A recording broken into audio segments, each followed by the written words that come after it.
He raised his glass and smiled that crooked smile he's had since middle school, the one that always meant trouble for someone else.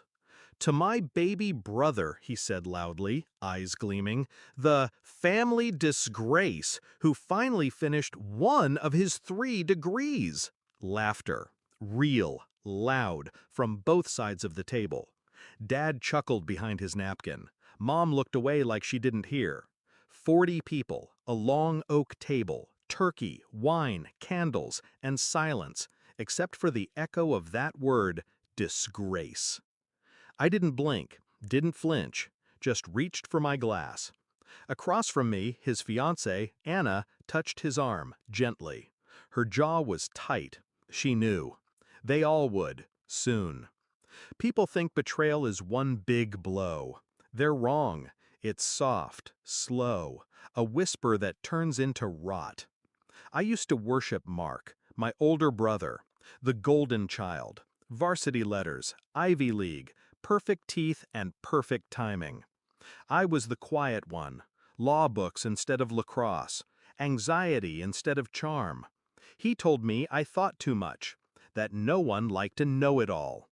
But I still tried, still came to his games, still cheered, even when he never came to my graduations, even when he slept with the girl I loved in college, then laughed when I found out. Survival of the fittest, he said. I swallowed it, for years. But Thanksgiving wasn't the beginning, it was the finale, the final scene I wrote with perfect timing. Because revenge is best when it's silent, clean, and final. 2 years ago, I was living out of my car, working court clerical jobs by day, flipping case notes by night, barely scraping by.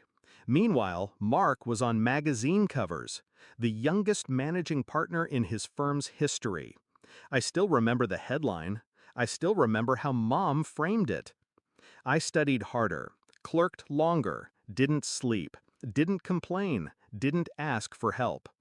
3 failed bar attempts, then a 4th, then silence, until I passed, quietly. Then came the grind, public defense, pro bono cases, late nights with cold coffee and murder files. No one noticed, until someone did. Judge Keller. She saw what no one in my family had the patience to look for: control, precision, obsession with detail. 6 months later, I was on her short list for a federal clerkship. Mark didn't know. No one did. I didn't want applause. I wanted to earn it while they were still laughing. The clerkship led to my recommendation, and 2 months ago, my name landed on the president's desk. 1 interview, 1 vote, 1 signature. Just one more formality before my life changed. Which brings us back to Thanksgiving, to the moment Mark mocked me. To Anna, his fiancée, whom I hadn't seen since the announcement, shifting uncomfortably in her seat. She looked beautiful and nervous. She knew it was coming. I'd told her a week earlier, over coffee. She didn't believe me at first, until I showed her the letter, signed, stamped, official. I waited until dessert, then I stood, slow, calm, glass in hand. "I do have some news," I said, voice steady. Mark smirked. "Please tell us it's not another online course." More laughter. Anna didn't laugh. "Last week," I said, "I received confirmation that I've been appointed to the United States District Court." Silence. Cold and sudden. A spoon dropped. Then Anna, God bless her, turned to me and said, loud and clear, "Congratulations, Your Honor." 40 heads turned. Mark's smile cracked. I didn't gloat, didn't thank them, didn't explain. I just let the silence eat them alive. Mark blinked, twice. Looked at Anna, then at me. "You're kidding?" "No." Mom's fork hovered midair. Dad cleared his throat. "Federal?" I nodded once. "Confirmed yesterday. I start next month." Mark laughed, hollow. "What, some internship?"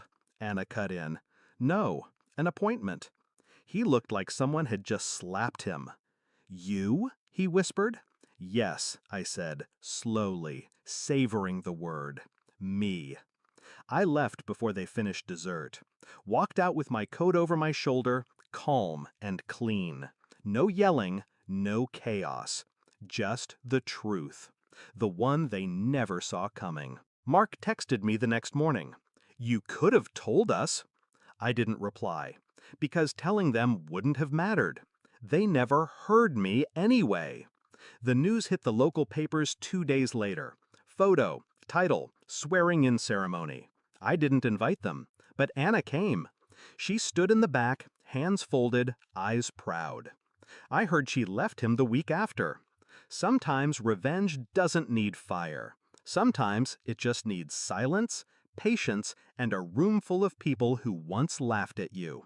And one title they can never take back: your honor.